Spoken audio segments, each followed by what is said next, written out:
तो आज हम स्टार्ट करने जा रहे हैं एक नया चैप्टर, क्लास 12th का। ये चैप्टर नंबर 11 है, चैप्टर 11 3D ज्योमेट्री।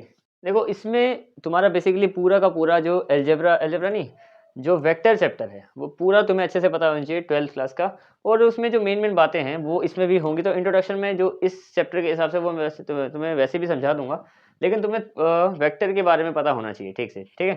तो देखो, 3D ज्योमेट्री बेसिकली होता क्या है। 3D ज्योमेट्री सबसे पहले देखो, एक होता है हमारा ओक्टेंट्स। ओक्टेंट्स क्या है? Parts that are formed in 3D space. और वो कितने होते हैं? 8 होते हैं। यानी कि देखो, जो 3D स्पेस में हमारे पार्ट्स बनते हैं वो 8 होते हैं। बेसिकली मैं तुम्हें थोड़ा क्लियर करूं तो 2D स्पेस तुमने देखा होगा कि 2 डायमेंशन में क्या होता है, एक्स एक्सिस होता है, एक वाई एक्सिस होता है, ये एक्स डैश ये वाई डैश, ठीक है। इसमें कितने पार्ट्स बनते हैं हमारे? बेसिकली ऑक्टेंट्स कितने बनते हैं? 4 बनते हैं। देखो, 1 2 3 4, ठीक है। 2D के लिए हमारे पास एक्स एक्सिस होना चाहिए और वाई एक्सिस होना चाहिए बस। लेकिन अगर मैं कहूँ कि मेरे को इसमें जेड एक्सिस भी इंक्लूड करना है, ये जेड है, ये जेड डैश है। अब देखो, अगर मान लो सामने से देखें तो ये और ये, इसमें एक पेंसिल और ये पेन और लगा दिया मैंने, तो 1 2 3 4 आगे पीछे, तो पर पीछे भी बन रहा है क्योंकि ये एक्सिस जो जेड एक्सिस है ना, ये पीछे की साइड भी आ गया इस तरफ। यहाँ पे तो आगे की साइड बन गया पहला पार्ट, दूसरा पार्ट, लेकिन अब यहाँ पे भी 1 2 3 और 4 टोटल मिला के 8 पार्ट्स होते हैं 3D स्पेस में हमारे, ठीक है। तो ये हो गए हमारे ऑक्टेंट्स। यानी कि ऑक्टेंट्स अगर आ गया कभी भी तो उसमें ये बताना है हमें कि जितने भी वो पार्ट्स बनते हैं ना 3D स्पेस में, आगे की साइड 4 पीछे की साइड 4, क्योंकि जेड ने उस स्पेस को पीछे की तरफ भी ले गया है, ठीक है। तो ये होते हैं हमारे ऑक्टेंट्स, ठीक है। आगे बढ़ते हैं। देखो, अब 3D स्पेस में हमें पता है कि कोई भी चीज शो करते हैं तो उसमें 3 एक्सिस चाहिए होते हैं। अभी तक तो हमने ये पढ़ा था एक्स वाई एक्सिस, तो अब X axis, Y axis, Z axis, ये 3D स्पेस का रूल है। तुम्हें क्या करना है, इसे कोई भी नंबर लिखते हैं हम लोग, 5 7 और 6, या फिर 5 6 7 लिख देते हैं। पहले 5 6 लिखते थे, उसको बंद कर देते थे। 2D स्पेस में हमें सिर्फ एक्स एक्सिस चाहिए होता था, वाई एक्सिस। इस टाइम मान लो 3D स्पेस क्या है बेसिकली, जैसे कि एक कॉर्नर ही मान लो, एक घर का, जैसे एक घर है, ठीक है, घर का एक कोना मान लो, ये घर का एक कोना है यहाँ से, इसमें तुमने यहाँ पे हवा में एक चीज लटका दी फॉर एग्जाम्पल, ठीक है। तो क्या होगा, वो एक्स एक्सिस, ये एक्स एक्सिस मान लो, ये वाई मान लो, ये जेड मान लो। तो एक्स एक्सिस के हिसाब से भी कुछ है, ये हाइट इसकी यहाँ से ऊपर की तरफ, वाई एक्सिस के हिसाब से यहाँ से ऊपर की तरफ है, जेड एक्सिस के हिसाब से यहाँ से है। यानी कि तीनों पॉइंट्स में कुछ ना कुछ पॉइंट ये रखता है, ठीक है। इसलिए ये 3D स्पेस में, एयर में है, हवा में। और अगर मान लो मैं 2D स्पेस में करने लगूँ तो मैं दीवार पे, जैसे मान लो ये मेरा ब्लैक बोर्ड है, 2D है, इसके यहाँ पे रख दिया मैंने, तो यहाँ से एक्स एक्सिस नाप लेंगे, यहाँ से वाई एक्सिस नाप लेंगे। पर है ये इस टाइम बिल्कुल दीवार पे ही, तो जेड एक्सिस प्रोड्यूस नहीं होगा। जेड एक्सिस या तो अंदर की साइड या तो इसकी पिछली तरफ होगा, लेकिन वो तो इसी पे ही है, तो जेड एक्सिस की जरूरत नहीं है। अगर मान लो मैंने यही हाथ को हवा में कर दिया तो यहाँ से एक्स, यहाँ से वाई होगा, यहाँ से एक्स होगा, और ये यहाँ से लेके यहाँ तक ये जेड एक्सिस भी हो जाएगा, ठीक है। इसलिए इसमें 3 पॉइंट्स होते हैं, वो हम इस तरीके से लिखेंगे आगे आगे। और तुमने वेक्टर में देखा होगा, वैसे ही कुछ कुछ चीजें मैं तुम्हें बता दूं। देखो, एक होता है हमारा डायरेक्शन रेशियोज। डायरेक्शन रेशियोज वो होता है हमारा ए बी सी से डिनोट करते हैं उनको। बेसिकली हम लोग, जैसे कोई भी हमारा एक वेक्टर है, जैसे मान लेते हैं कि हमारे पास एक वेक्टर है ए वेक्टर, जिसमें लिखा हुआ है कि 4i plus 2j minus 3k। यानी इसमें जो हमारे ए बी सी हैं, ए बी सी वो कौन कौन से हैं? ये ए हो गया, ये बी हो गया, ये सी हो गया। यानी कि ए 4 है, बी 2 है और सी माइनस का 3 है। ये तो हो गए डायरेक्शन रेशोस। डायरेक्शन रेशोस मतलब कोई वेक्टर देखा तो कंफ्यूज होना कि उसके डायरेक्शन रेशो क्या है। डायरेक्शन रेशो वही होते हैं जो उसके आगे नंबर लगता है। कोई नंबर नहीं लिखा तो 1, ठीक है। जैसे मान लो आई लिखा है, 4 नहीं लिखा तो 1 नहीं, तो तुम्हें पता होगा बेसिकली, ठीक है। अब हम बात करते हैं डायरेक्शन कोसाइंस की। ये पहले भी पढ़ चुके तुम लोग, पर इसमें भी आएगा तो मैं बता रहा हूँ। डायरेक्शन कोसाइंस होते हैं। अब डायरेक्शन कोसाइन बेसिकली है क्या? देखो, डायरेक्शन कोसाइन का मतलब है कि यही कोई 3D स्पेस है, यहाँ पे मैंने एक डॉट लगा दिया ठीक है। अब मान लो इसी स्पेस में हमारे पास एक एंगल बनेगा। देखो, जेड एक्सिस के साथ ही कुछ बनाएगा, ये यहाँ से लेके ये जेड एक्सिस के साथ इसका एक एंगल बनेगा इस स्पेस के, जो ये पॉइंट बनाया था मैंने, ठीक है। ये जेड एक्सिस के साथ एक एंगल है, एक एक्स एक्सिस के साथ एक एंगल है, एक इसका वाई एक्सिस के साथ एक एंगल है। तीनों के साथ एंगल तो है, हवा में है वो, तो यहाँ से एक्स एक्सिस के साथ, यहाँ से वाई एक्सिस, तीनों के साथ एंगल भी प्रोड्यूस होगा। तो इसको बोलते हैं, एक्स एक्सिस वाले को अल्फा, इसको बीटा और इसको गामा। अल्फा बीटा गामा तीनों एंगल होते हैं। तो ये जो हमारे डायरेक्शन कोसाइंस होते हैं, इनको हम बोलते हैं कोस अल्फा, कोस बीटा और कोस गामा। इससे रिप्रेजेंट करते हैं। अब ये मत समझना कि डायरेक्शन जो कोसाइन है वो एंगल है। एंगल तो सिर्फ ये है, इतना सा अल्फा। ये कोस अल्फा होता है, यानी कि ऐसा मत समझना बिल्कुल भी कि जो हमारे डायरेक्शन कोसाइंस है वो एंगल है इसके, ये तो हमें पता है इसके फर्स्ट टर्म्स होते हैं वो हमारे डायरेक्शन रेशियोज हैं, पर इसके एंगल नहीं है, एंगल तो अल्फा बीटा और गामा है, ये कोस के साथ मल्टीप्लाई होकर मैं बताऊंगा इसको किस तरीके से लिखा जाता है, पर ये होते हैं हमारे डायरेक्शन रेशियो। और इनको हम किस से शो करते हैं, इसको हम इसको एल से, एम से और एन से शो करते हैं, ठीक है, डायरेक्शन रेशियोज को। और एक थ्योरी हमने और पढ़ी है यहाँ पे कि L square plus M square plus N square equal to 1 होता है। ये मतलब अगर तीनों के तीनों डायरेक्शन जो हैं हमारे उनका स्क्वायर कर दे, इसका भी डायरेक्शन कोसाइन, इसका भी और इसका भी, तो सबका स्क्वायर मिलके 1 के बराबर आ जाएगा। ये हो गई दो थ्योरी, मतलब बेसिकली जितना तुम्हें बताना था वो उतना मैंने बता दिया, थोड़ा सा और रह गया उसमें। बेसिकली एक और चीज़ क्लियर होगी कि जो डायरेक्शन कोसाइन है उसको मैं प्रूव करके दिखाऊं कि वो हम कैसे लिखते हैं। ये तो मैं तुम्हें बस इतना बताया कि ये लिखना है ऐसे, पर अब तुम बोलोगे ऐसे थोड़ी लिखेंगे हम लोग, हर बार डायरेक्शन कोसाइन को लिखने के लिए कभी नंबर में आ गए, एंगल नहीं मिला, तो वो नंबर्स में भी तो लिखना पड़ेगा, इससे भी तो डायरेक्शन कोसाइन निकालने पड़ेंगे, एंगल हर बार थोड़ी दिया होगा, यहाँ पे तो एंगल चाहिए। लेकिन ऐसे भी आ गया तब भी सोल्व करते हैं, तो उसके लिए कैसे करते हैं, देखो सबसे पहले जो इसमें एक थ्योरी लगेगी वो डायरेक्शन कोसाइन और इसका रेशो, डायरेक्शन रेशो, इन दोनों का जो रेशो होता है ना वो हमेशा कांस्टेंट होता है हर टर्म पे, ठीक है। यानी कि मान लो डायरेक्शन कोसाइन निकाल लिया मैंने ए का एल के साथ, तो वो आएगा एक नंबर आएगा, फॉर एग्जांपल एम का बी के साथ वो भी एक नंबर आएगा, एन का सी के साथ एक नंबर आएगा, वो तीनों नंबर सेम होंगे कांस्टेंट बराबर, ठीक है। यानी कि इन दोनों का जो रेशो करते हैं वो बराबर होते हैं। फॉर एग्जांपल क्या मैं तुम्हें वैसे वे में समझा रहा हूँ अभी, L by A equal to किसके बराबर होगा, M by B equal to N by C, और वो सब किसके इक्वल हैं, एक कांस्टेंट के इक्वल है। अब यहाँ से मैं देखो एल की वैल्यू निकालता हूँ, एल बेसिकली है क्या, अगर ये एल बाय ए के इक्वल है तो जो एल है वो ए के बराबर हो जाएगा। देखो ए यहाँ पे क्या कर रहा है, डिवाइड कर रहा है, वहाँ पे के पास मल्टीप्लाई। एम की बात करें, एम क्या हो जाएगा बी के, और एन क्या हो जाएगा सी के, ठीक है। यहाँ से एक हमें पॉइंट मिला कि ये सब इसके बराबर है, ठीक है। अब हमने ये वाली थ्योरी पढ़ी है कि L square M square N square equal to 1 होता है, तो इसको देख लेते हैं जरा, इसके साथ इसको आगे बढ़ाएंगे। अब हमें पता है कि अगर L square M square plus N square equal to 1 होता है, ठीक है, तो एल की वैल्यू क्या है, ए के का स्क्वायर, स्क्वायर है यहाँ पे, इसकी एम की वैल्यू क्या है बी के का स्क्वायर, और एन की वैल्यू क्या है सी के का स्क्वायर इक्वल टू 1, ठीक है। अब इसका स्क्वायर ओपन करो, ये क्या बन जाएगा, ये बन जाएगा ए स्क्वायर के स्क्वायर, ये बन जाएगा बी स्क्वायर के स्क्वायर, और ये बन जाएगा सी स्क्वायर के स्क्वायर, ये आ गया। अब इन सब में से के स्क्वायर में ले रहा हूँ कॉमन बाहर, क्योंकि सब में के स्क्वायर आ रहा है, ये ले लिया मैंने यहाँ पे के स्क्वायर बाहर, अंदर क्या रह गया A square plus B square plus C square equal to 1, यहाँ पे ब्रैकेट क्लोज, ठीक है। यहाँ से हमें के की वैल्यू चाहिए बेसिकली, तो यहाँ से के की वैल्यू निकालते हैं। के की वैल्यू क्या आएगी, देखो यहाँ पे मैं इसको आगे बढ़ाता हूँ, तो के की वैल्यू आएगी हमारे पास यहाँ से के स्क्वायर इक्वल टू, ये तीनों के तीनों उसके नीचे यहाँ पे के साथ मल्टीप्लाई में, वहाँ पे 1 के पास डिवाइड में चले आएंगे, यानी कि 1 by A square plus B square plus C square, ये चले गए। अब यहाँ से के की वैल्यू से स्क्वायर को उधर भेज दो, रूट बना देगा, ये आ जाएगा अंडर रूट में 1 by A square plus B square plus C square. अब देखो 1 का रूट तो 1 ही होता है, तो इस पे कोई फर्क नहीं पड़ेगा, यानी 1 ऊपर ऐसे ही रहेगा, इनके नीचे रूट लग जाएगा A square plus B square plus C square. अब ये के की वैल्यू आई है यहाँ पे हमारे पास, ये कांस्टेंट के। अब यहाँ से एल की वैल्यू निकालो, एल क्या है, देखो एल हमने क्या माना था यहाँ पे ए के, एल ए के है, इसका मतलब क्या है कि ए मल्टीप्लाई के, तो अगर मैं ए के साथ मल्टीप्लाई कर दूं के की वैल्यू, ये पूरी के की वैल्यू को, ये इसको under root A square plus B square plus C square, तो ये क्या होगा दोनों मल्टीप्लाई, ये बन जाएगा क्या हमारे पास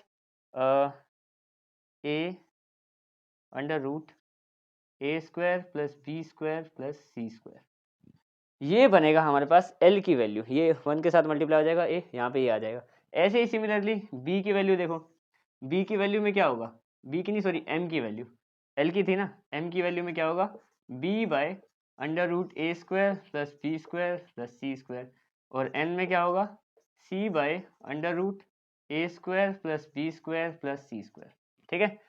इनका यूज़ कर सकते हैं क्योंकि हर बार हमें एंगल नहीं दिया जाता, लेकिन हमें ए बी सी तो हर बार दिया जाता है ना, तो भी डायरेक्शन कोसाइन हम निकाल सकते हैं, ठीक है। अब आते हैं इसके क्वेश्चन नंबर 1 पे, करते हैं इसका क्वेश्चन नंबर 1 और 2, दोनों इजी क्वेश्चन है, छोटे छोटे क्वेश्चन। देखो सबसे पहले क्वेश्चन नंबर 1 में क्या बोला है मैं, क्वेश्चन नंबर ने बोला कि एक लाइन है जो एंगल बना रही है एक 90 डिग्री 135 45 डिग्री इन तीनों एक्सिस के साथ एक्स वाई जेड 3D है तो 3 एक्सिस है, हमें डायरेक्शन कोसाइन निकालना है। देखो सबसे पहले तो पहला एंगल क्या है, पहला एंगल 90 और हमें पता है कि कोस अल्फा जो होता है उसकी वैल्यू एक तरीके से 90 दे रखी है क्योंकि एंगल्स तो हमारे कोस में होते हैं, ठीक है। अब यहाँ पे पहला कोस अल्फा 90 हो गया, यहाँ पे इसको सोल्व भी कर देते हैं बेसिकली। देखो कोस 90 है और कोस 90 कब होता है, जब 0 डिग्री पे होता है, ठीक है। यानी अच्छा 0 डिग्री नहीं, यहाँ पे डिग्री में दे रखा है, हमें डायरेक्शन कोसाइन निकालना है जब 0 होता है, ठीक है। दूसरा क्या है, दूसरा भी एंगल कोस बीटा मान लेते हैं, वो कितना है 135। अब देखो यहाँ पे मैं इसको लिख सकता हूँ कोस 180 माइनस 45 डिग्री। अब देखो 180 माइनस 45 कितना होता है, 135 होता है हमारे पास। और 18 देखो sine 90 minus theta cos theta होता है और cos 90 minus theta sine theta होता है। लेकिन जब 180 में से करते हैं ना तो ये मतलब साइन कोस में चेंज नहीं होगा, कोस ही रहेगा यहाँ पे, ये कोस ही रहेगा और 45 आ जाएगा यहाँ पे बस। अब देखो कोस सेकंड क्वाड्रेंट, देखो 180 माइनस 45 यानी कि फर्स्ट क्वाड्रेंट की बात है कहीं की भी, तो ये सेकंड क्वाड्रेंट की बात, सेकंड क्वाड्रेंट में कोस कैसा होता है, नेगेटिव होता है। यहाँ पे अगर ये नेगेटिव होगा तो यहाँ पे माइनस का साइन लगा देंगे। अब कोस 45 पे कितना होता है 1/√2 और माइनस का यहाँ पे साइन रह जाएगा इसकी वजह से, ठीक है। तो ये दूसरा आ गया। तीसरा क्या है, तीसरा है हमारे पास कोस गामा। कोस गामा कितना बोला 45। अब देखो कोस 45 पे कितना होता है, कोस 45 पे होता है हमारे पास 1/√2। यानी जो डायरेक्शन कोसाइन सबसे हमसे मांगे थे वो तीनों आ गए। डायरेक्शन कोसाइंस, डायरेक्शन कोसाइन में तो मैं पहले ही बता रहा हूँ वो एंगल्स नहीं है। तो पहला हो गया 0, दूसरा है 1/√2 और तीसरा है 1/√2। इसमें माइनस का था, इसमें प्लस का। ये हमारे आ गए डायरेक्शन कोसाइन, पहला हो गया। अब आते हैं दूसरे क्वेश्चन पे।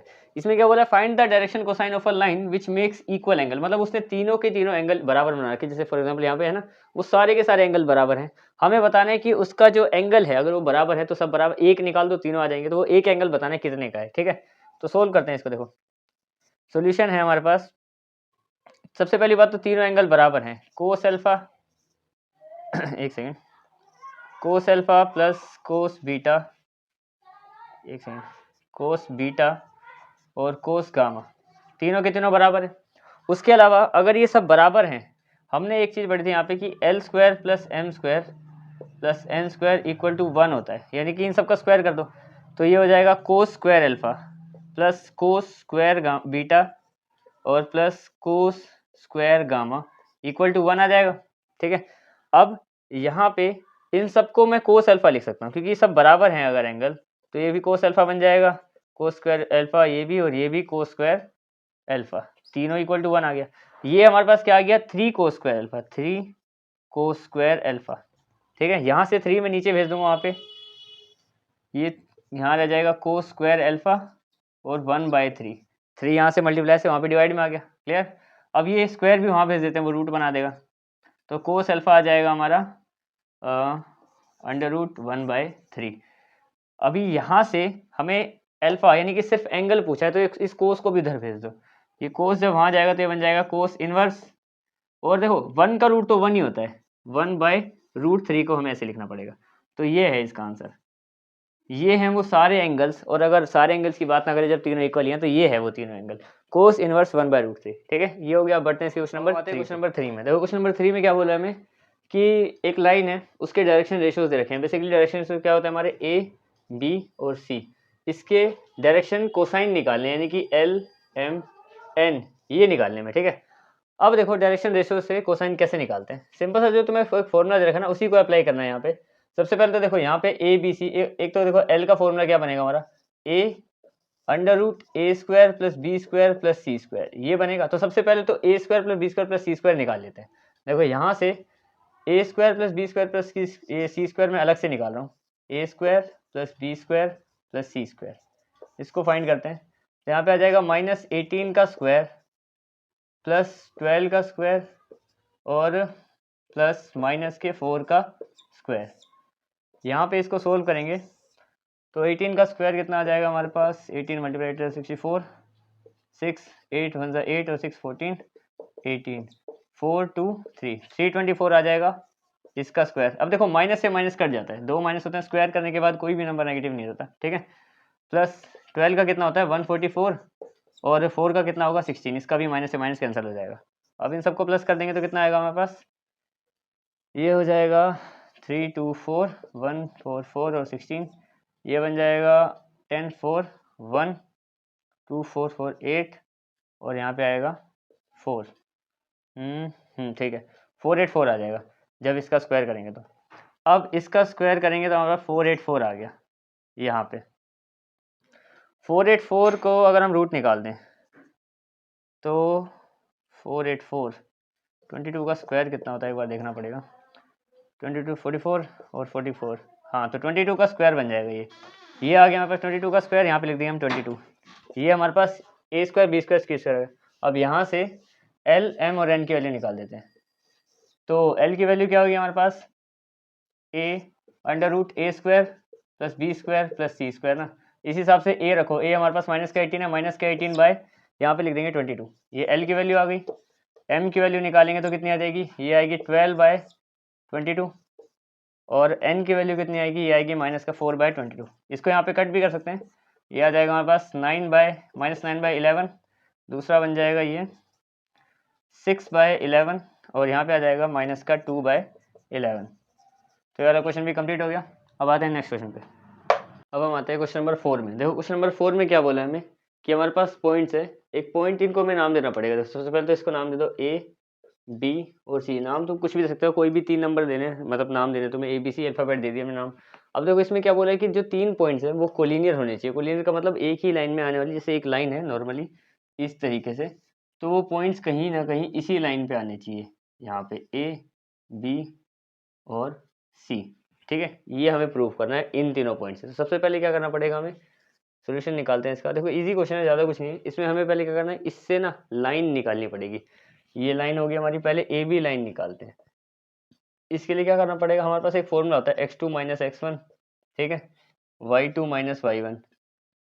इस तरीके से हम निकालते हैं z2 - z1, यही हम अप्लाई करेंगे।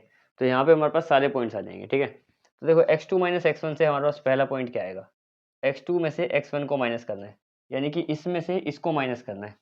अब देखो माइनस का 1 है, माइनस करना है किसको, माइनस के 2 को, कोमा माइनस का 2 है, माइनस करना है किसको, 3 को, इस वाले नंबर को, और 1 में से माइनस करना है 4 को। ये 3 नंबर आ गए। ठीक है, इनको सोल्व कर लो।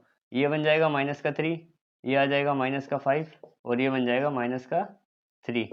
ठीक है, ये नंबर आ गया हमारे पास। अब ये तो ए बी लाइन के पॉइंट्स आए हमारे पास।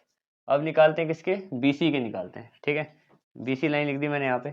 तो बी सी में भी सेम वही x2 - x1, y2 - y1 और z2 - z1, ये हो गई लाइन हमारे पास। अब इसमें भी यही अप्लाई करते हैं सीधा। तो देखो x2 में से 5 में से माइनस करना है 1 को, 5 माइनस, अब वो माइनस का 1 है। ठीक है, दूसरा 8 में से माइनस का 2, यानी कि 8 माइनस करना है, रुको मैं दोबारा लिख देता हूँ, इसमें से माइनस करना है माइनस का 2। अगला है 7 माइनस 1। ये आ गए हमारे पास सारे पॉइंट्स। इसको भी सोल्व कर लेते हैं। देखो ये कितना हो जाएगा, ये माइनस माइनस प्लस हो जाएगा, तो ये बन जाएगा 5 + 1 6। ये माइनस माइनस प्लस हो जाएगा तो 10 और ये 7 - 1 कितना हो जाएगा 6। अब देखो नॉर्मल हमारे पास क्या, ए बी के पॉइंट है और बी सी के पॉइंट है, ये रहा बी सी। यहाँ पे हम क्या करेंगे, यहाँ पे इन दोनों इसको इसके साथ हम अपोन में लिखेंगे, देखेंगे तो देखो यहाँ पे क्या बनेगा हमारे पास, a1/a2।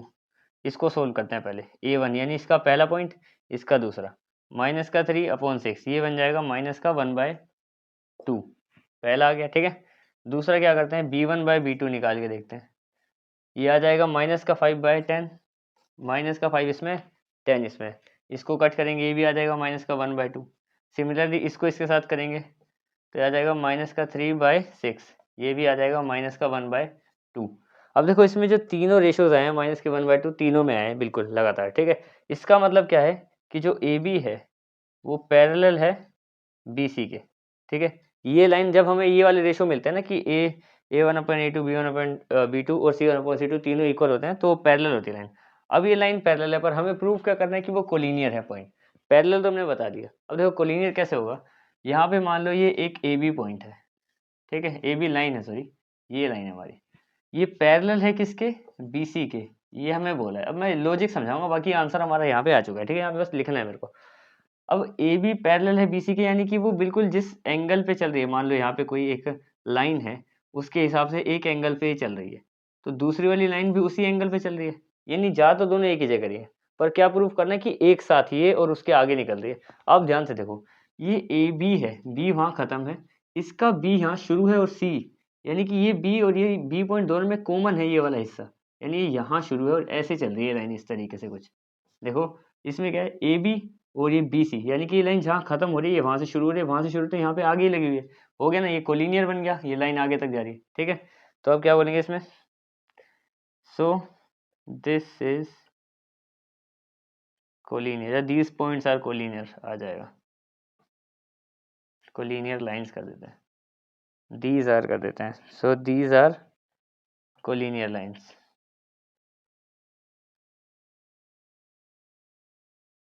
क्वेश्चन नंबर 4 आ गया। अब आते हैं क्वेश्चन नंबर 5। क्वेश्चन नंबर 5 पे आते हैं। ये क्वेश्चन इस एक्सरसाइज का लास्ट क्वेश्चन है, ठीक है। इसमें क्या बोला है, देखो डायरेक्शन कोसाइंस निकालने हमें, फाइंड द डायरेक्शन कोसाइंस। उसमें हमें बस ये बताना था पैरेलल, पिछले क्वेश्चन में ना पैरेलल बताना था, और वो जो कोलिनियर लाइन के हिसाब से इसमें बताना है डायरेक्शन जो कोसाइन है, ये ट्राइंगल के पॉइंट्स रखे हैं ये जो है, और हमें बस इतना बताना है, इसके सबके डायरेक्शन कोसाइन बताने हर एक लाइन के। तो यहाँ पे देखो सबसे पहले तो ये ट्राइंगल के पॉइंट है, तो इनको पहले तो एक तो नेम दे देते हैं, ए बी और सी।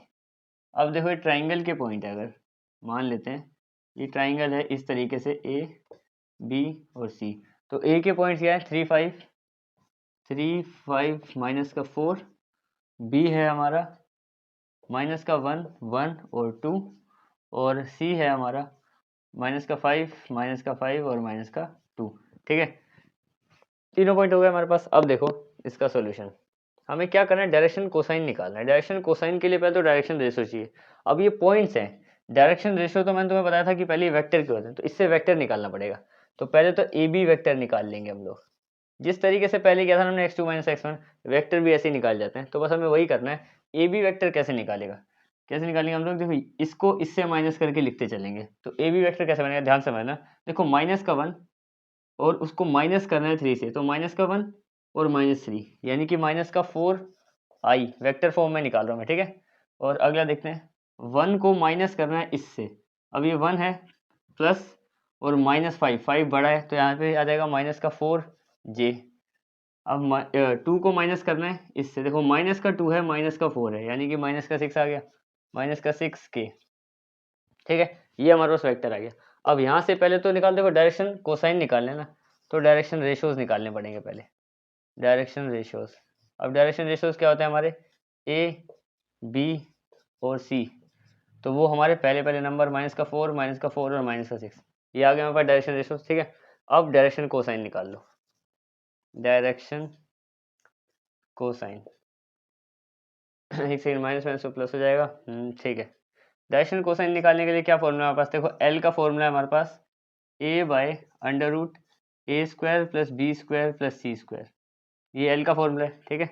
तो एल निकालते हैं इससे पहले, देखो ए क्या है, ए है हमारा माइनस का 4, और अंडर रूट ये पहले निकालना पड़ेगा, फिर बाद में हर बार जो सेम आएगा उसी को लिख दें, क्योंकि ए स्क्वायर बी स्क्वायर सी स्क्वायर हर बार सेम आएगा सब में। तो देखो अंडर रूट माइनस का 4 का स्क्वायर प्लस माइनस का 4 का स्क्वायर प्लस माइनस का 6 का स्क्वायर, इसको सोल्व करना पड़ेगा। ये आ जाएगा माइनस का 4 अंडर रूट 4 का स्क्वायर कितना होता है 16 प्लस 16 प्लस 36, यानी कि माइनस का 4 अंडर रूट, यहाँ पे आ जाएगा 32 और 36, यानी कि आ जाएगा 68, ठीक है। अब 68 को हम वैसे तो रूट 68 लिख सकते हैं, पर मैं इसको प्राइम फैक्टर थोड़ा करके इसका सॉल्यूशन निकाल लेते हैं ताकि प्रॉपर लिख सके। 68 2 पे करेंगे तो कितना जाएगा 34, फिर से 2 पे करेंगे तो कितना जाएगा 17, 17 हमारा प्राइम नंबर है, तो 2 रूट 17 आ जाएगा हमारे पास। तो माइनस का 4 और 2 रूट 17 आ गया। अब और भी कर सकते हैं सोल्व, ये माइनस से ये कट जाएगा, तो आ जाएगा माइनस का 2 रूट 17, ये आ गया, ठीक है। ये एल आया हमारा। अब थोड़ा जल्दी कर सकते हैं हम इजीली, देखो एल आ गया, एम निकाल लो। एम कैसे आएगा, एम की बात करेंगे तो यहाँ पे बी आएगा, बस बी और बाकी same, B under root A square plus B square plus C square equal to, B क्या है हमारे पास माइनस का 4 और नीचे क्या है 2√17, इससे ये कट जाएगा, यानी कि यहाँ पे भी आ जाएगा सेम यही, ठीक है। और साथ साथ n भी निकालते हैं, n क्या आएगा, c √a² + b² + c²। c क्या है हमारे पास, यहाँ पे -6 है, तो यहाँ पे आ जाएगा 2√17, इससे ये कट जाएगा, तो ये बन जाएगा -3√17 आंसर। अब ये सिर्फ हमारा ए बी लाइन का है, अब हमें इससे बी सी लाइन का भी निकालना है और ए सी लाइन का भी निकालना है, ठीक है। आगे बढ़ते हैं। अच्छा यहाँ पे देखो, यहाँ पे ना ये है -2 में से माइनस करना है ना, माइनस का, तो माइनस माइनस प्लस हो जाएगा, तो 2 में से माइनस करना है माइनस का 4 ना, तो ये बन जाएगा 2 + 4, यहाँ पे 6 आएगा पर प्लस का आएगा, इसका ध्यान रखना है, यहाँ पे प्लस का 6 आएगा, तो यहाँ पे भी हमारे पास आंसर में प्लस और प्लस का ही आंसर आएगा, ये वाला, ठीक है। अब देखो हमने यहाँ पे ए बी निकाल दिया है, अब बाकी सब निकालते हैं, और वो इजीली होंगे क्योंकि इस बार हमारे पास ये मेहनत नहीं करनी पड़ेगी, हमारे पास आ रखा है 2√17, इसको डायरेक्ट अप्लाई करेंगे और सीधा आंसर निकाल देंगे। तो ए बी के डायरेक्शन कोसाइंस जो आए थे वो मैंने तुम्हें यहाँ पे बता दिए हैं, -4√17, -4√17 और प्लस का 6√17, उसको भी डिवाइड कर दिया था हमने उससे, तो और कम हो गया था। अब निकालते हैं हम लोग किसका, बी सी का, ठीक है। तो बी सी वैक्टर, तो पहले तो बी सी वैक्टर निकालना पड़ेगा। देखो बी सी वैक्टर का मतलब है इसको इससे माइनस करना है, माइनस का 5 माइनस करना है 4 से, तो देखो एक बार करके ही देखते हैं, ठीक है। आई वगैरह मैं सब लगा दूंगा, पर पहले इसको देख लो सही से। माइनस का 5 माइनस करना है माइनस के 1 से, आई वैक्टर, ठीक है। दूसरा माइनस का 5 -1, यानी कि माइनस का 5 और इसको माइनस करना है 1 से, जे वैक्टर, ठीक है। बाद में प्लस माइनस लगा देंगे। और माइनस का 2 इसको भी मिटा देते हैं, यहाँ पे आएगा -2 और के वेक्टर। इसको सोल्व करते हैं, देखो ये 5, ये प्लस का 1 बन जाएगा 2 माइनस की वजह से, तो ये आ जाएगा -4i, ये हो जाएगा माइनस माइनस दोनों प्लस, यानी कि -6j, और ये बनेगा -2, ये -4k। अब देखो ये आ गया हमारे पास सीधा बी सी वैक्टर। अब बी सी वैक्टर आ गया तो इसका एल निकाल लेते हैं, क्योंकि डायरेक्शन कोसाइन सबके निकालने हैं। तो एल देखो ए ये है, बी ये है, सी है, तो एल क्या होता है, a√a² b² c², ये आएगा। तो a लिख दो -4, नीचे आ जाएगा √17, ये हमने पहले ही निकाल रखा है ये वाला, इससे इसको कट कर देंगे तो कितना आ जाएगा, -2√17। ऐसे ही m निकाल देते हैं, m में b रखना है यहाँ पे, b a² + b² + c², तो b कितना है, -6, यहाँ पे आ जाएगा 2√17, नीचे ही हमने निकाल रखा है, इससे ये कट जाएगा तो -3√17, ठीक है। और तीसरा n निकाल देते हैं, n के लिए क्या करेंगे, c निकाल देंगे, यहाँ पे आ जाएगा a² + b² + c², और c कितना है हमारे पास, -4/2√17, इससे ये कट जाएगा, यहाँ पे आ जाएगा -2√17, ठीक है। ये आ गया हमारे पास ये वाला पोर्शन। अब निकालते हैं हम लोग सी ए वेक्टर। सी ए वेक्टर में क्या करेंगे, इसको इससे माइनस कर देंगे। अब देखो फिर से वैसे ही करेंगे, आराम से करेंगे सोल्व इसको, ताकि फिर से माइनस प्लस में गड़बड़ ना हो। सी ए वेक्टर करने के लिए देखो 3 में से माइनस करेंगे 5 को, तो 3 माइनस वो 5 माइनस का है, -5 आई। अब 5 में से माइनस करेंगे -5 को, 5 माइनस करेंगे -5 को जे, और माइनस के 4 में से माइनस करेंगे -2 को के, ये आ गया, ठीक है। इसको सोल्व कर देंगे। अब ये 2 माइनस है, ये दोनों मिलके प्लस बन जाएगा, तो ये हो जाएगा 8i, और ये दोनों माइनस मिलके प्लस बन जाएंगे, तो +10j, और ये प्लस बन जाएगा यहाँ पे, तो -4 + 2, यानी कि -2k आ गया। और यहाँ से इससे डायरेक्शन कोसाइन निकालेंगे, तो ये a, ये b और ये c, तो इसका l निकाल देते हैं। l के लिए वही a मतलब 8 को रख देंगे ऊपर, नीचे वही पूरा सेम आ जाएगा, इससे ये कट जाएगा, कितना आ जाएगा 4√17, ठीक है। m की बात करें, m में b ऊपर रख देंगे, b कितना है 10, 2/17, इससे इसको कट कर देंगे तो कितना 5√17, ठीक है। बात करें c की, यानी n की, n निकालना है, c ऊपर रखेंगे, c क्या है हमारा, c है -2, और यहाँ पे है 2√17, ये इससे कट जाएगा, यहाँ पे आ जाएगा -1√17। इसमें सारे के सारे डायरेक्शन कोसाइन पूछे थे, हर एक साइड के, ए बी वेक्टर या बी सी वेक्टर या ए सी वेक्टर सबके बता दिए हमने, ठीक है। तो इसी के साथ तुम्हारी पूरी की पूरी एक्सरसाइज कंप्लीट हो गई है। अब मिलते हैं इसकी नेक्स्ट एक्सरसाइज में। That's it.